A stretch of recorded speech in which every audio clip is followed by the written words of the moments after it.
Good morning and welcome back to NRG's coverage of our Minnesota event this weekend. Modern 10K almost at the end, Modern 5K upcoming. Hope you enjoyed a full day of coverage yesterday. We got another one today running the whole thing back. I've got a group of great guests today, but we're going to kick things off with the top four. So if you were around yesterday or if you weren't, you can check out MTG Melee to see all the deck lists from everyone that played in the event, but we've got 4 players left. First, let's go ahead and bring in Anurag Das. Morning. Good morning, Joe. Wake up! Dude, Rise and shine, baby. Let's go. I am all set. Anurag Das, as you know, people in the internet world may or may not know, currently the hottest legacy player on Earth. They call me the back-to-back, baby. Yeah. I was going to go for the triple threat today, but decided to give someone else a chance. You feel me? That's gracious of you. Anurag has won the last 2 weekend legacy challenges on Magic Online, or legacy showdowns, or whatever they're called. Yeah, with your kind of crazy Yorion Minsk and Boo legacy deck. That's pretty wild. That's impressive stuff. It is, and it's been much fun. If you haven't played Minsk and Boo Legacy, I highly recommend it. But today, we're here to watch some Modern, and I cannot tell you, Joe, how actually factually pumped I am, because I don't know, something about watching the top cut of any high stakes event really just gets the blood flowing. There's stakes on the line, and you're just like bent over, like looking over, like it's so engrossed in the combat, in the Magic, because these players are so talented. We know we're gonna get some good matches coming over. Absolutely, yeah. So we've got our top 4. Let's go ahead and put up the bracket on the screen so you can see the players that are left in the event. We started with 195 yesterday. We've got 4 left. We've got Nathaniel Perigo, who survived the matchup with his brother in the top 8 versus Blake Madsen. That's going to be the backup match. But the match we're going to start with is Aaron Miller versus Samuel Nordenson, 5-color creativity versus Golgari Yawgmoth. A lot on the line for these players, including the money and the points, which we'll get to. Also, 2 regional championship invites being given away in this event. So the winner of each of these matches will earn an invite to Atlanta in November. Now, let's go ahead and get this going. So show us the deck lists for Aaron Miller and Samuel Nordenson, and we'll get today started. All right, Aaron Miller, 5-color creativity. Really, it's depending on how you want to think about it. How many colors are in this deck? It's really, what are even the primary colors here? It's not black. It's definitely not black. It's definitely not white either. Right. So this deck looks like, I would call this like 4-color.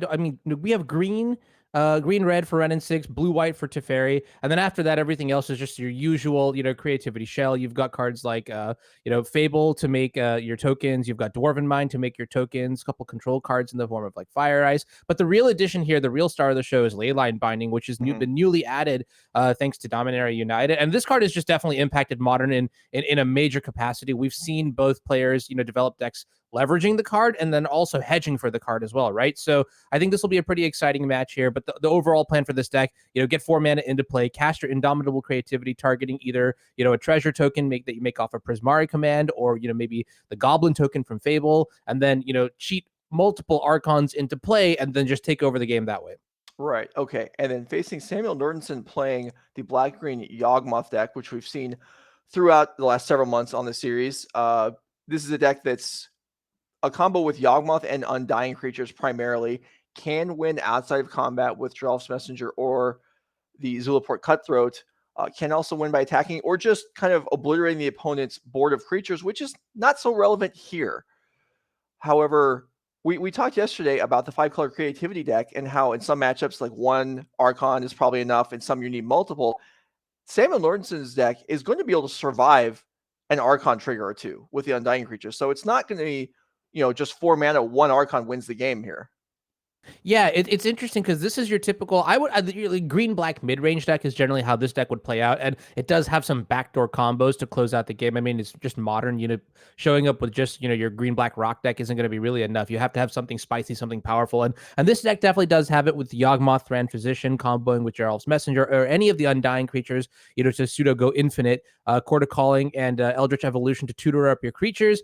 This one's pretty powerful, and, honestly, there's even that super late game where, if you have Yawgmoth in play, you could actually whittle down the opponent's board and never really give them a chance to actually cast their Indomitable Creativities successfully. So this matchup might be either very lopsided or very close. I'm definitely hoping for the latter. Yeah, okay. Well, I think the players are sitting down. Let's get this going. Give them a go-ahead.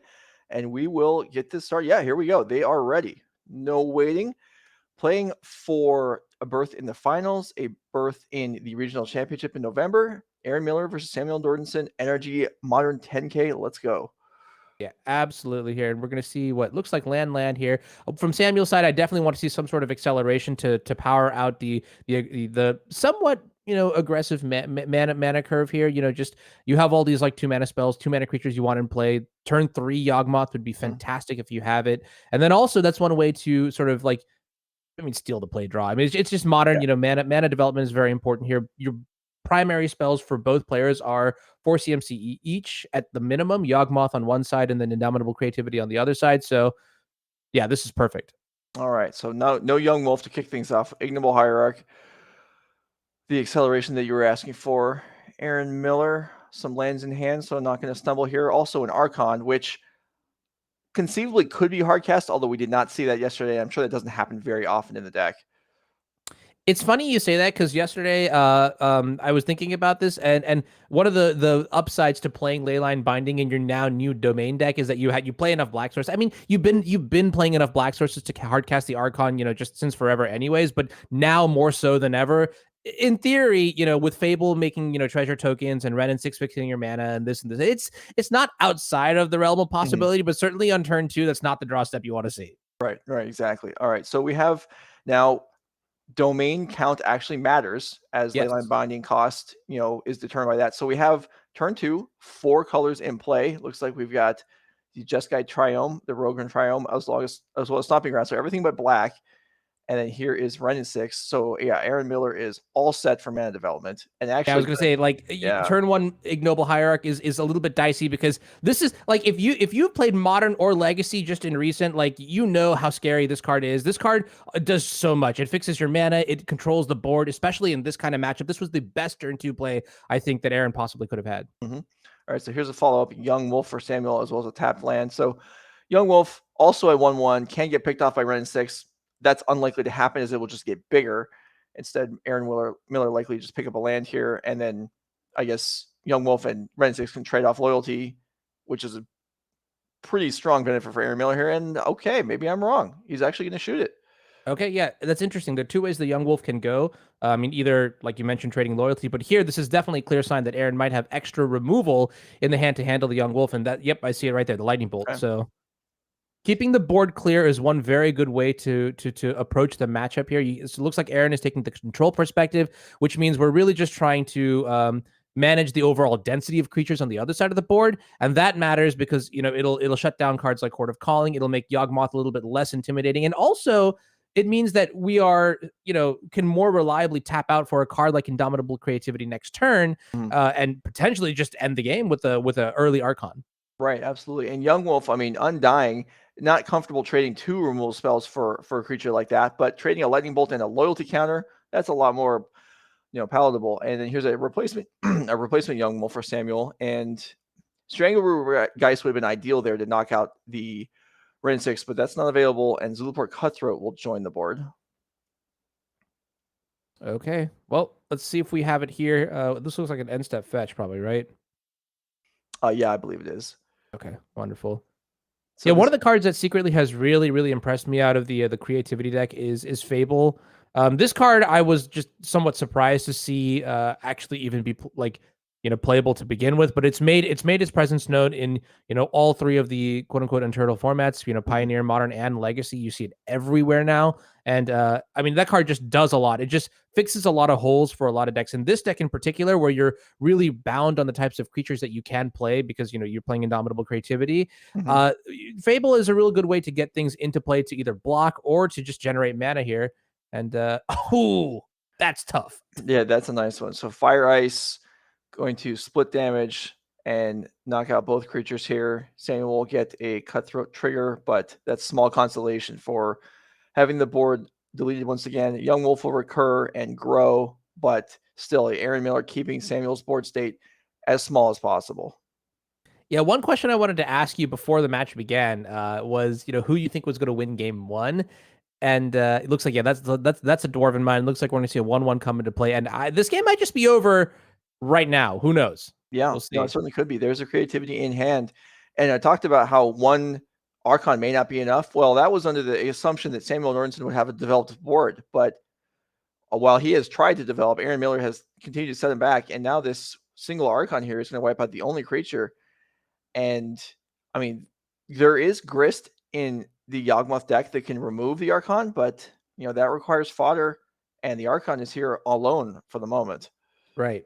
And here's the thing too, right? Is that with the Archon in play already, this is one of the most incredible cards that's been printed as of late. I think, like, if you look at the history of like really, really, really impressive creatures in or just like high CMC creatures in Modern and Legacy, Gristlebrand is the one that really comes to mind. Mm-hmm. And I feel like Archon has just really shown why it is so good. The amount of value that it just generates on the ETB trigger alone. You don't have to pay life, so you don't get into those weird situations and things like that. But like the ETB trigger alone generates so much value that even if Grist comes down next turn, I'm still feeling really strong in Aaron's position, just given the board state.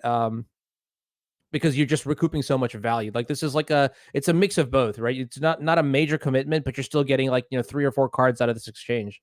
Right. Oh yeah, this Archon is so strong. And then it's coming to play trigger. Its attack trigger is identical, and if it survives, that's just gravy for Aaron Miller here, facing down just a Wall of Roots, which is probably going to bring down a friend. So Wall of Roots plus Grist would allow Samuel to clear this Archon out of here.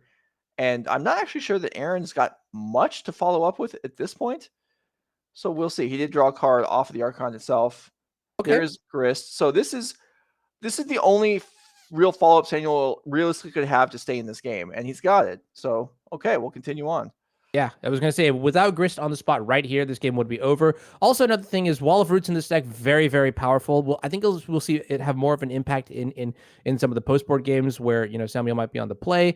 But it being able to tap for Chord of Calling and also just generate by itself means you get double the ramp, and that's really, really important in this deck. Unfortunately, a little bit too late here as we see Aaron with a dominating board presence, an active Wrenn and Six. Grist gets taken down, and woof. This is looking grim. Yeah, so Samuel, just drawing off the top here, has nothing going on. Aaron, I think, has only lands and the other Archon in hand.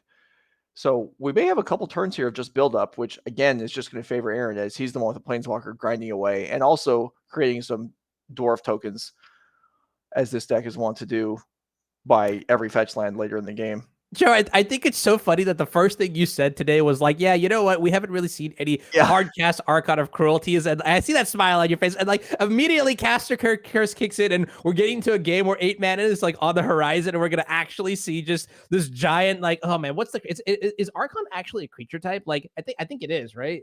Yeah, I think so. Yeah, we're gonna see this creature just come into play for the full price, like as Magic was intended. No shenanigans. That was a nice idea, but Aaron Miller just drew a second Indomitable Creativity, so I believe 2 Archons could join the board this turn. The other 2 in the deck. I mean, you don't want to draw another Archon, right? So you may as well search out the other 2 to prevent that from happening. I don't know. I think it sends a message if you just go, all right, untap 8 mana Archon. All right, untap 8 mana Archon. Hey, you know what? All right, untap 8 mana Archon. Just like that would be. You don't even have to attack to win the game at that point, right? You just get the ETB triggers in. Yeah, pretty much. That pretty much solve the problem. However, Indomitable Creativity, certainly a more time efficient way of getting things done here, as this is likely to come in here and just blow the doors off Samuel and end this game. All right, so here is 2 more Archons on the way. Samuel doesn't even wait to see. Maybe Aaron has drawn the other 3 Archons. He doesn't know, but on the assumption that they're still in the deck, Samuel's going to scoop it up, and we're going to meet on to game number 2. So that's pretty one-sided.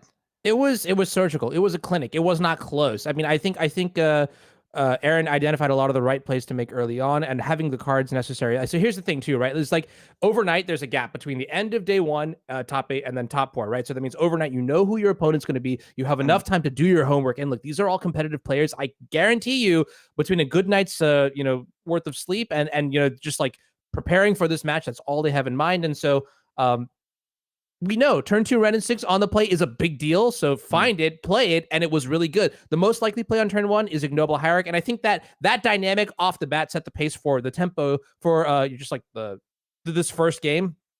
And so not surprised to see Aaron able to sort of convert entirely based on that start. Right. I mean, that we'll see if things play out differently in game 2.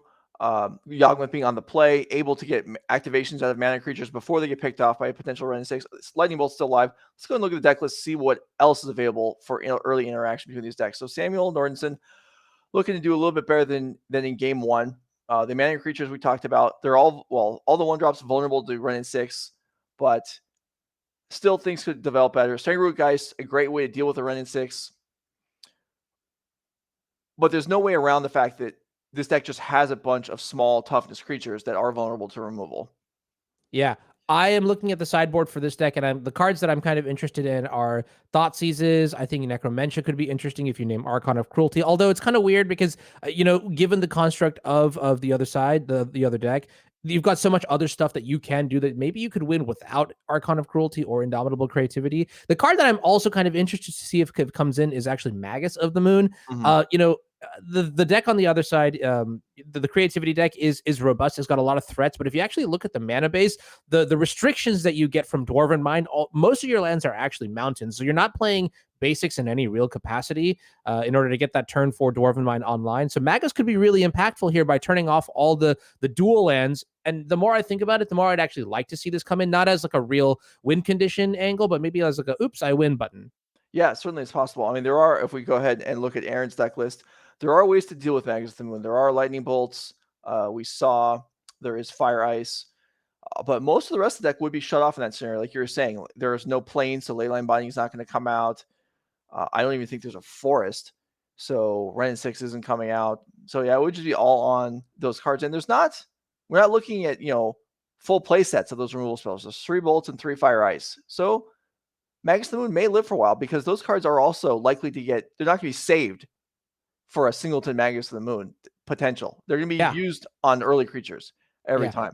So looking at interesting that you say this though, because I feel like the one card that might actually impact this matchup a lot with regards to Magus and just in general is Leyline Binding, because that card, it's just solid white removal, right? There's no undying that you need to worry about. It also handles Grist very well. Like Leyline Binding looks very, very impressive in this matchup. In terms of sideboarding here, I think the only card that I really see that shines out is maybe Hallowed Moonlight, because it's good against Chord of Calling. It's good against Eldritch Evolution. I do think that in this matchup, in post-board games in general, Eldritch Evolution, the kind of card that may not be very, very good just because it's a very large commitment. It's kind of like Natural Order and Elves, right? You don't want to really commit that many resources to a card that you can't, unless it wins on the spot. I'm not like very, very excited about it, but Hallowed Moonlight, I'm hoping to see come in. And then otherwise, the sideboard, we'll see if there are any interesting choices that Aaron chooses to bring in after a restful night of sleep and a lot of thought, a lot of play testing and prep for the first post-board game. Yeah, okay. An interesting interaction here. Leyline Binding versus Magus of the Moon. You can't float mana. You can't, like, if you have Domain, you can't float mana when Magus of the Moon's on the stack and then cast Leyline Binding, because your Domain will vanish when Magus of the Moon enters play. So that is that you float 2 mana, all of a sudden it costs 5. You can get stuck. That's so interesting. I was thinking about this the other day. Leyline Binding is actually just such interesting design, right? Like in my mind, it's a very good spell in Modern because it's cheap removal. You could play it very early, like maybe as soon as turn 2 if you get like a Triome and then a duel. But then late game, it's actually kind of vulnerable, right? Like especially with the texture of the current format. There's so much Boseiju running around, Teferi running around, all that sort of stuff that there is an actual liability. And I know a lot of players, a lot of people who are very talented in Modern say that liability is enough to make Leyline Binding something that they want to stay away from, because it introduces an angle of volatility that you just don't want to deal with. Right. No, and it's we saw yesterday against Tron, we saw Leyline Binding take out Karn, and then Ugin came down, wiped out the Leyline Binding. Karn returned and wrecked house. So that's like, you see what I'm saying? It's just like it's like if you play, it's almost like a tempo card that you'd like. That once Leyline Binding is in play, there is some pressure to end the game in some capacity, because here's the thing, right? Unlike Legacy, I think in Modern, the answers to artifacts, enchantments are so much more abundant. A card like Boseiju, you will see in large quantities. In like, for example, like Amulet Titan has 4 copies. We saw a lot of copies of Boseiju in Aaron's sideboard. In the Yawgmoth side of things too, I have to imagine there'll be some copies as well. Like, it's just everywhere, right? And this is a card that you just can't counter. You have to like needle it, and that's never happening. And there, besides that, there's like other answers too. Like Teferi, once it resolves and is in play, like you can't answer it. Sure, you can bolt it after, but if it bounces a Leyline Binding, trouble. Yeah, right. One more note about Leyline Binding as the 2 players are shuffling. Those of you that know Honorog Dust know his love for Shark Typhoon. Shark Typhoon in play. I've seen this happen already. Leyline Binding is a very cheap 6/6. Wait a minute. Why have I never thought about this? Oh my goodness, huh? Yeah, you're actually right, because and then okay. I'm gonna have to bust out some ancient tech here. Maybe looking at the oh my god. Do you remember that one time? I cannot believe I did this. I came on the stream in a giant inflatable shark costume. I remember. My goodness. Yeah. Oh yeah, that stuff. Yeah, you went all out for that, and then you wore it for about 4 minutes, and you're like, this is really hot. It was a mistake. As soon as I stepped in it, I was like, all right, this is a joke. I get it, and I hope people laugh. But my goodness, I walked that and I was just like drenched in sweat. Yeah. It was like the middle of like, okay, this is kind of weird to say because California doesn't really feel like it gets that hot. But like when the heat waves do come in, they come in and they're merciless. And it was just one of those days where I was just like, oh gosh, I wish I had AC or something like that, you know? Yeah. Okay, 7-card hand here for Aaron Miller, going down to 5. Archon's the easy card to dump. Yeah, 6 cards versus 5 here in game number 2. And we're get things rolling. Winner goes to the finals. Winner gets an invite to the DreamHack in Atlanta. Who wants it? So going into game 2, I think the texture of the matchup is going to change a lot. And this is incredible, actually. We saw turn 1, no ramp here from Samuel Nordenson on the Yawgmoth side of things. But turn 2, that makes sense. This is probably the only play that could justify not having like a Young Wolf or any sort of board presence at all, is having that Wall of Roots. Wall of Roots, again, like I mentioned, is very powerful in this deck, just double tapping for something like Chord of Calling once by Wall of Roots' ability. But then also, because you don't have to tap the Wall of Roots to generate mana, you're just putting counters on it. You can then tap it to Chord of Calling for the convoke cost. So you are getting a nice juicy 2-for-1 deal. And Joe, I got to tell you, in the history of Magic, I am one of the players that's probably at like the top of the list when it comes to getting value out of my creatures, even if it means losing really badly. Okay, this conversation not going in the direction I wanted to. So pivot.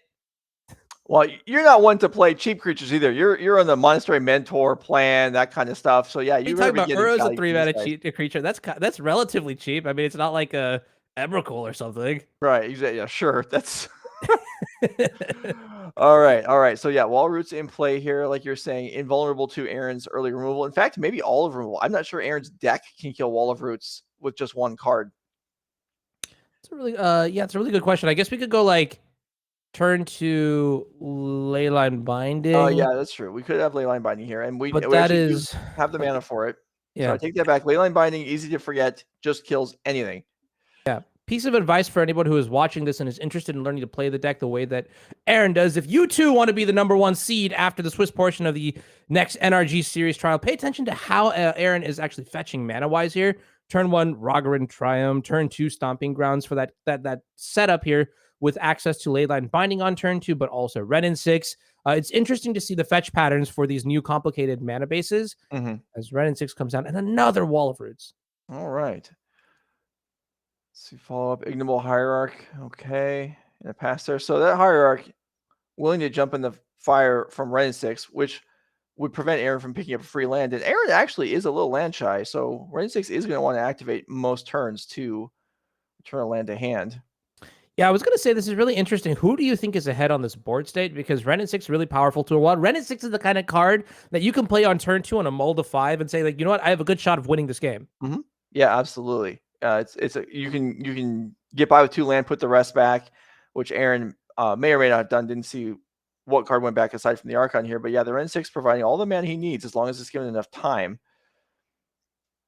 But here is going to pick off the Hierarch. No surprise there. Still leaving Samuel with plenty of mana. So if the remains of Samuel's hand, if it does consist of access to a Yawgmoth and maybe another creature could rebuild this board state pretty quickly. Yeah, Chord of Calling is online to summon the Thran Physician, so that is going to be a pretty powerful tool on the next turn here. And it's really interesting that Samuel chose to play the Ignoble Hierarch into this board state as well, because let's say you do have Yawgmoth in hand or something like that, you could have actually held on to the Ignoble Hierarch for a turn, and then if you deploy both Yawgmoth and Ignoble Hierarch next turn, or in the same turn rather, then you could just sack the Ignoble Hierarch, convert it into something that matters. So maybe this is an indication that Samuel doesn't have the physician in Okay, let hand me or a cut way you off to here. access Can it. we? That's a Wooded Foothills, I believe, tapping for mana out there. Or am I wrong? I believe the top land there is a fetch land for Aaron Miller. Yeah, we may have to actually get So that. let's. Oh, there might be an Herb Organ play. Is there? Joe, this is hilarious. I know you can't see behind the scenes here, but Joe is literally like 2 inches away from his monitor. He's just like squinting right now. He's like, I need to double check. I think there's an Herb Organ play, which is allowing the Wooded Foothills to tap for black. Yeah, there is. Yeah. Okay, so we're good there. I got caught, just like many people have over the years, by the Herb Organ. It's gonna be funny though, because like as soon as I know I'm ripping into Joe here, and as soon as I do something, as soon as I trip up even for like half a second, Joe's he's just like already cooking up a recipe. He's gonna say this. I'm gonna be like here. All right. Well, we'll save Honorog revenge tactics for later on. For the moment, Yawgmoth Thran position into play here for Samuel Nordenson with a couple walls in play, which could sacrifice to remove the token. Instead, we're going to Chord. Oh, okay. This is good. This is really, really good. Mm-hmm. So an Undying creature would be ideal here that allows a lot of fodder. And let's see, this is for 4, and we're getting Strangleroot Geist. So do we have one? No, so it's only for 2 because we already used the walls for the Wog. Yeah, we didn't. Right, we didn't use extra mana. Okay, so it's for 2. Strangleroot Geist is an Undying creature. This is capable of attacking. We'll probably see that after the Fable token is removed. And Samuel's going to net a bunch of cards from this interaction. This is the first time we're getting to see his deck actually get to execute some sort of plan here. So yeah, and this is exactly what the deck wants to be doing, and this is why it's so powerful. And now you even get to attack with the Strangleroot, guys. Like this is a turn and a half. Wow. Mm-hmm. Yeah. So Wall of Roots will then sacrifice, netting another card to take the counter off the Strangleroot Geist. Yep. And now Strangleroot Geist can sacrifice again to put another counter on the Fable token, drawing another card. So this is what Honorog talked about, potentially being able to just control the entire board with the with this interaction without actually combo killing. It will now be very difficult for Aaron to actually resolve Indomitable Creativity. And I'm going to go back and say that Samuel played this entire sequence of turns super well. At first, I was doubting why we played that Ignoble Hierarch on the earlier turn. But Samuel, maybe after analyzing how Aaron played game 1, says, hey, I'm going to actually put this Ignoble Hierarch into play here. I know my opponent is going to take the bait, and then I'm going to kill it with this hasty 3-power Strangleroot Geist. And so that is actually incredible foresight and just really good job at reading the player there, reading the board state. And now the table has this is a cemented position here for Samuel Nordenson here on the Yawgmoth side of things here. No planeswalkers in play for Aaron, no tokens, no creatures in play, nothing like that. Fable is in chapter 2, but on the mulligan to 5, this is not the position you want to be in here for Aaron Miller. All right, so Fire and Ice and Archon hit the graveyard, replaced by 2 fresh cards. Aaron needing more land. Keeping the second copy of Creativity over the Fire Ice is interesting. That's certainly a decision that he would have had to put some thought into here.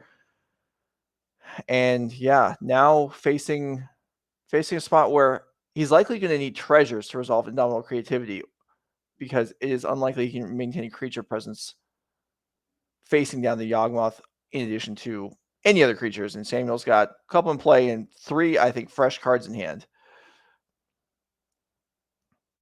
Yeah, while there is a copy of Transmogrify in the main deck here for Aaron Miller, that is mostly the 5th copy of Indomitable Creativity. Creativity does have some extra text on it. You don't only have to sacrifice creatures, which would right now be very vulnerable to the Strangleroot Geist in play, the Wall of Roots in play, but most importantly, the Yawgmoth Thran Physician in play, right?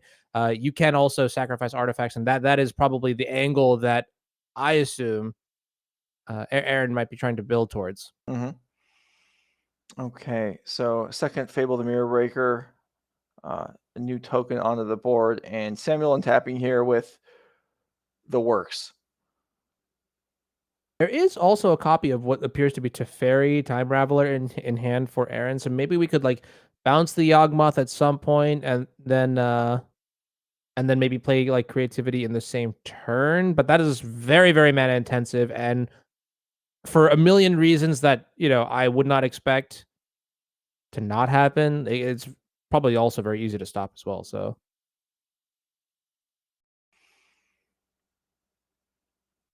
okay, Wall Roots, floating a mana and sacrificing to reset the Strangleroot Geist. Samuel picks up another card. Each of these activations also does cost a life point, but as you can see, Aaron not applying any pressure and really not playing a deck that applies pressure. So that is not going to be a constraint for Samuel. okay, well, here it is, Eldritch Evolution. So that was a really sweet interaction there. Sacrifice the Wall of Roots, give the Strangleroot Geist a +1 counter to to a -1 counter to reset the +1 counter. It comes back then because it has Undying once again, and now Young Wolf is the search up here, and this is a combo right here too. Absolutely. So Yawgmoth plus 2 Undying creatures will allow Samuel to just pay life points to draw cards. And with, after the fetch land here, 14 life remaining. So he'll be able to draw, and just looking for now, there's only generally, I believe, 2 ways, assuming neither got boarded out. Well, okay, never mind that. No need to actually try and draw into one of them, as Eldritch Evolution will tutor up one of the win conditions, being Drell's Messenger or these Zulaport Cutswords we saw last game, and Samuel will even up the match. Yeah, that was pretty exciting. I'm gonna have to say, I mean, the mulligan to 5 is pretty brutal, but in those sort of situations when your opponent does mulligan to 5, your number one goal is to make sure that you push hard on the gas pedal and you attack the weak points, and then you are able to convert as quickly as possible. Because like, let's be real here, like on turn 3000, it's hard to say if that mulligan to 5 is actually going to be a deal, because you'll have so many cards back to make up for it with it, whether it's from the value tools and like Wrenn and Six, or cards like Teferi, or this or that, or just like hard casting Archon. So I really like that this was like kind of just like a merciless, like super fast way to end the game there, and also just sort of demonstrated a lot of knowledge here. I was really impressed with all the sequencing and just like choice to spend mana or deploy threats here or this or that.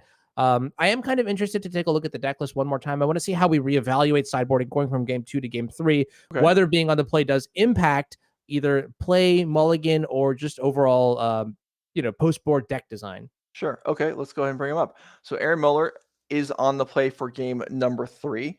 So some cards that are questionable here in the main deck. I mean, I think we like the removal for the most part. Spell Pierce.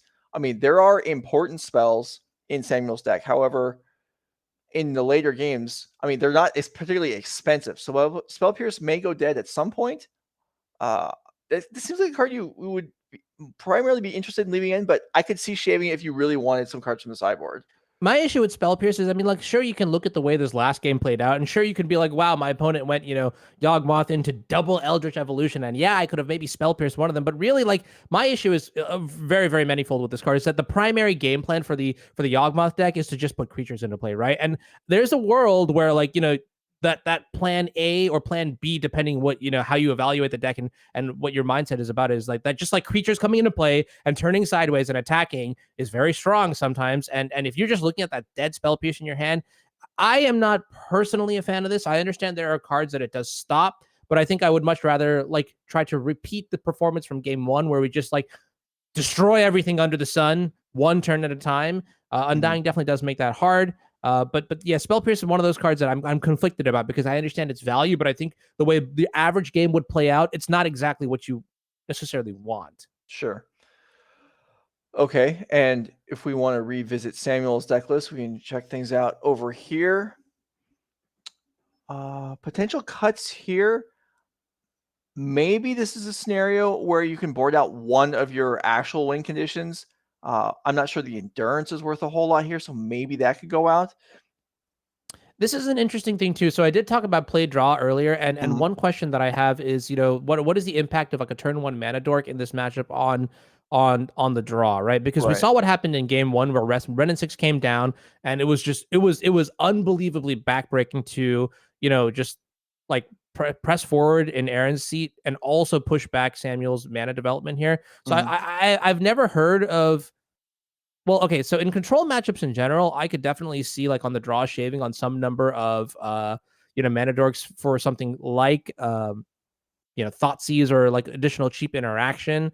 Wall of Roots still will, that is a card that I could just never imagine cutting. But maybe Ignoble Hierarch is something that could be a little bit vulnerable. So we'll see. I don't know. Well, it's just like, at this stage of the game, I mean, we've seen these decks so many times that we'll just hypothesize on like crazy ideas that you could or could not, pursue. Right. But No, it's reasonable. I mean, we saw like Wrenn and Six basically picked it off for free in game number 1. So wanting to avoid that, potentially you could board out some of your mana creatures. Samuel Nordenson with a Yawgmoth just lead off game 3 here.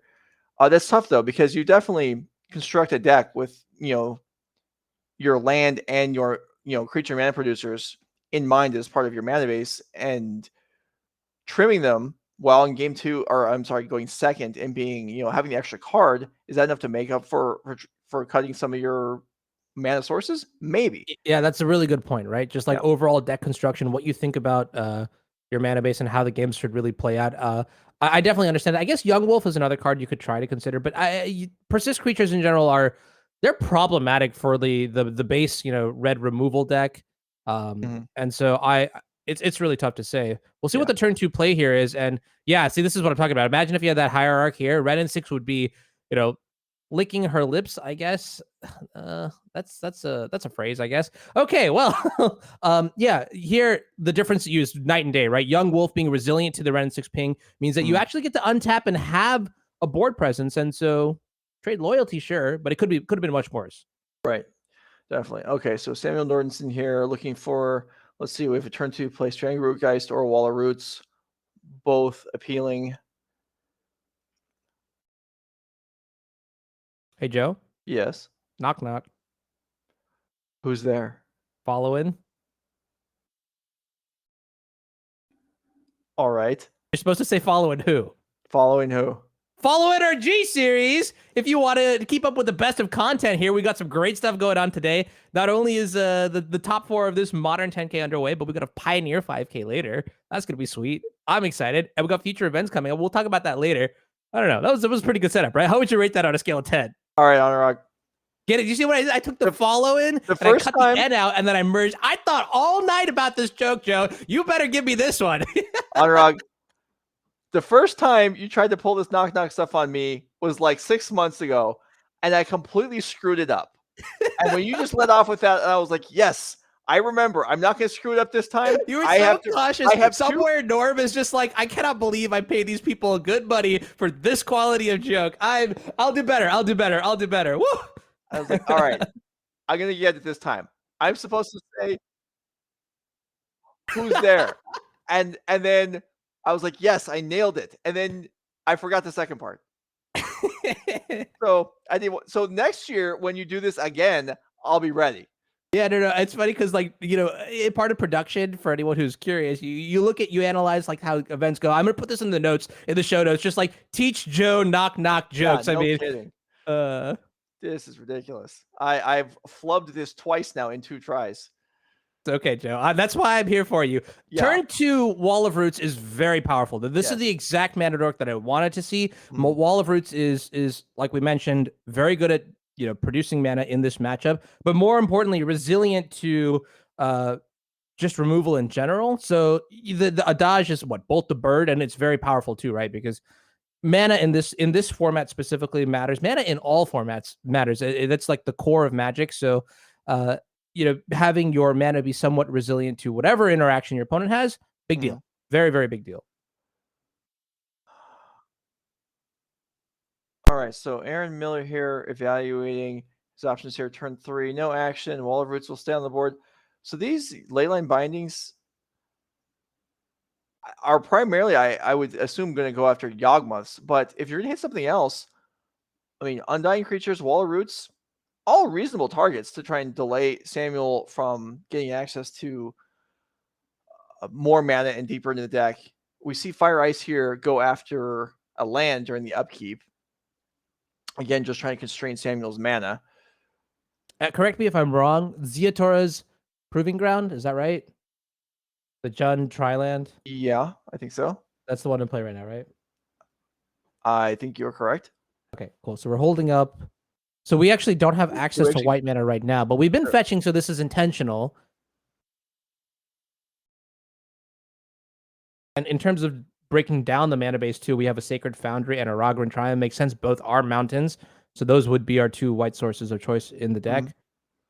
Okay. So I think is that an Outland Liberator? Oh, no, that's a cool card. It is an Outland Liberator. Yeah, okay, because that's the day-night token that was just put into play, or day-night indicator. So Outland Liberator out for the Qasali Pride Mage is a sacrificial disenchant effect, werewolf, and it's gone. Makes sense. Yeah. That was lightning bolted with the swiftness, and you can see a copy of some white spell in the hand here. Is that Hallowed Moonlight? I couldn't quite get a glimpse of it, or maybe it's binding. I think it is Hallowed Moonlight. So that will prevent creatures from entering play that were not cast, which happens quite a bit in Samuel's deck. Yeah, that's also good against the Undying triggers, then, isn't it? Yes. Yeah. Interestingly enough, too, correct me if I'm wrong, but the interaction should also be good against making insects off of Grist, because it doesn't specify non-token, right? Yeah, it does not specify non-token. Okay. I wasn't confident about that last part, but yeah, okay. Yeah. So unlike Containment Priest, that's what I remember. These two cards are not exactly the same. This is an instant; it's a one-time use, but it works against non-tokens as well. So technically, I guess it does stop. Yeah. And then, as Containment Priest itself would be unplayable, excuse me, in Aaron Miller's deck with his main engine of Indomitable Creativity, Transmogrify. But Hallowed Moonlight, the one-shot deal on the opponent's turn, that works out great.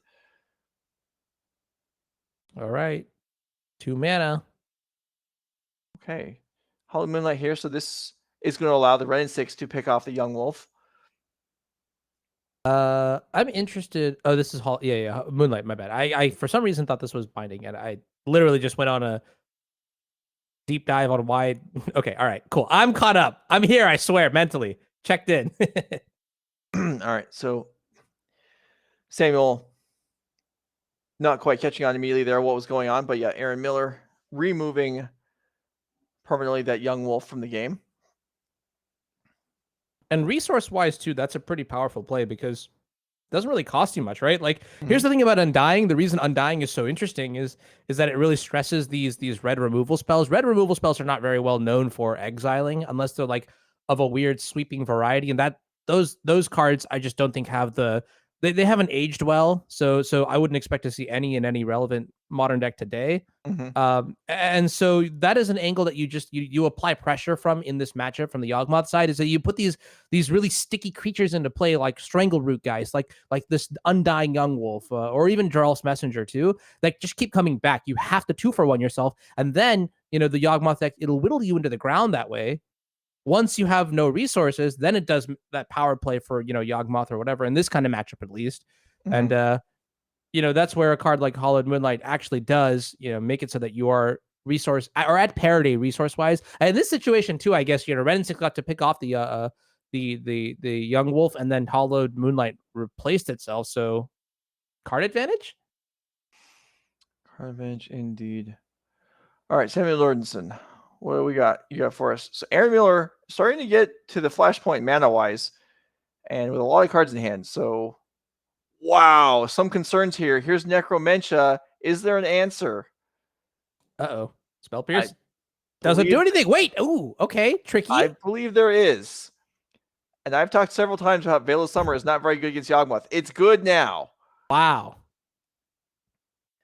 That was a match-winning Necromentia, more or less, countered at value by Aaron Miller with Veil of Summer. And that's going to be pretty disappointing for Samuel. Yeah, it's just like, look at it. You're like, all right, well, if this resolves, I win the game. Opponent goes, I'm going to turn 1 mana sideways. Cryptic Command? Yeah. And okay, so that gets blown out. Aaron Miller untaps. Samuel Nordenson with just 1 mana available and potentially a Chord for 1 versus whatever Aaron Miller is able to muster here. And we can see Creativity in hand. Hierarch goes down. Okay, so now Chord for 1 is not available. I really, really like the way Aaron chooses to prioritize the Wrenn and Six. I mean, maybe to some players this is a very obvious play, but for me, I think every choice, every decision does matter here. And so saying, hey, I'm willing to even like the sequencing too, just like is nice, right? Like using the Wrenn and Six before playing the Dwarven Mine or things like that. Indomitable creativity going to come down now, and looks like we might be going to the finals match pretty soon. Right. Well, we are going to be finding an Archon here. The Young Wolf will probably absorb the sacrifice trigger, but Samuel Norton's with just 1 card in hand. Starting to look a little rough here. Has enough life total to play with that if a Yawgmoth came off the top, a couple cards could be drawn, and maybe you could try and get something going in a future turn, but this is bad news. Agree. It'll have to be Grist here, but first we have to resolve the Archon of Cruelty trigger. We might be getting rid of the Young Wolf, right? I think Wall of Roots is pretty critical to our backdoor plan of some sort of random combo involving Chord of Calling, potentially. Yeah, card drawn for Amulet, another land. All right. 1 draw. What you got? Windmill Slam. It wasn't a Windmill Slam. Oh, wait. It's something. Is it? It's 4 mana. Is that Oh, please. Yawgmoth? Oh, let's see. I want a game 3. Hi! It is. Yes! Ooh. Okay, all right. We have a shot. I'm not saying it's a great shot, but a shot is a shot. Mm-hmm. All right. Right. So Samuel will have to think this through. Does he... If he just allows Aaron to attack, sacrifice the wall potentially, and then try and rebuild for next turn? Yep. Okay, that's going to be the choice.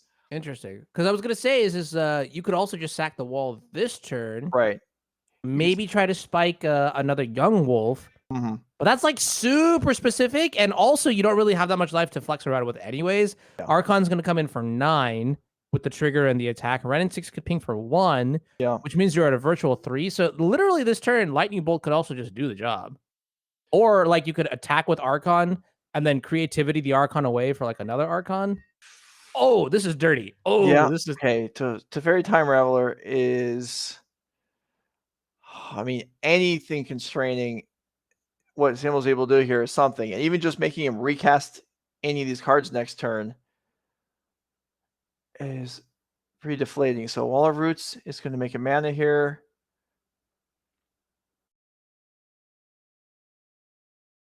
Okay. I can get behind this. Yeah. Sacking the Wall of Roots, you put a counter on the Young Wolf. Okay, that's cool. So you could sack the Young Wolf, put a counter on the Archon. Basically, like, paying 1 life for Yawgmoth here seems like a cost. But if you're putting the counters on the Archon, then I guess you're still taking like quote net neutral amount of damage from the Archon itself. Yeah. The question is how many extra cards on top of that are you allowed to draw? And that's where we're going to see whether or not Samuel can sort of extract enough value from this operation table.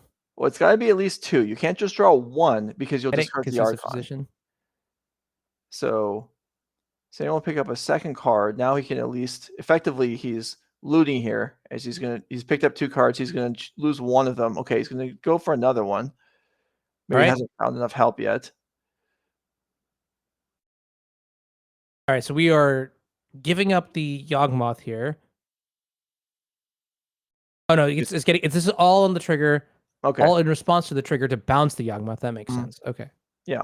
And then, leaving 1 creature on the board doesn't do anything either because the Archon will eliminate it by attacking. So Samuel completely has the board reset. Is going to lose most of his life here. And is going to have to redevelop from scratch next turn with 4 land in play to start with. Well, yeah, get rid of Thoughtseize. That's not getting cast anymore. Looks like we drew another copy of Archon of Cruelty from Mm-hmm. the Archon trigger. So take 4 from the attack, 3 from the trigger, 7 total. Going down to 3. Yep. Okay, one creature plus Grist could remove the Archon, and Samuel could still survive being pinged by Wrenn and Six. So that's, something. This is kind of stressful too, because okay, let's say you actually do get to take care of the Archon in play. Well, on top of that, there are still 2 Planeswalkers. And on Mm-hmm. top of that, Aaron still has 6 cards in hand. This is truly going to be the greatest match of Magic I've ever seen if Samuel is able to bring it back. Yeah. Okay. Wrenn and Six uses itself up to shoot Samuel down to 2. So the Grist sacrifice kill the Archon plan is now looking quite a bit worse, as this token is going to drop Samuel to 1, even if that happens. Draws a fetch land. That's unlikely to help. Agree. And that's it. And Samuel will concede. Aaron Miller will advance to the finals with 5-color creativity, earn a slot at DreamHack Atlanta, and the glory and prize money and Nerd Rage points that go along with it. Yeah, that was a sweet match. It was. I really do think in that match the play draw dynamic did matter a little bit, especially in game 1. But when you do end up after Swiss the first seed, that is your reward. You get to play on the modified play draw rule. You are on the play for all these sort of games, and you do get to play your turn 2 Wrenn and Six, and you do get to kill their turn 1 Ignoble Hierarch, and that is to some people, not the Infect friends, but to some people, just a joyous melody. And for Aaron Miller, also taking it in 3 games, going on to the finals and securing a slot at RCQ, the regional championship, DreamHack Atlanta. So that's going to be sweet too. Congratulations, Aaron. Yeah. All right. So we've got the finals upcoming. We were going to switch over to the secondary match if it was still in progress. I can tell you that it's not. In fact, it was over quite a while ago. Blake Madsen did defeat Nathaniel Perigo. So the finals is going to be Indomitable Creativity versus the Black-Red Scam deck. Ooh. We're going to briefly, let's put up what the players are playing for. Then we'll take a short break and get the finals going. So here we go. This is what's left on the line. Both players have earned invites into the regional championship. We can see the money and the prize points there. We are locking up. This is the last event of season 2 at Nerd Rage Gaming. So 2 players, the top 2 unqualified players on the season 2 leaderboard will earn spots in the Nerd Rage Championship at the end of the year after today. We'll get the season 2 leaderboard updated this afternoon to take into account the points from yesterday and this morning, and we'll have that for you. And that will matter as we move through the Pioneer 5K later today. But for now, we've got the Modern Finals on tap. Honor and I are going to step away for a moment, get the players situated for the finals, and we'll see who is the winner of the Energy Modern 10K. Stick around. We'll be right back.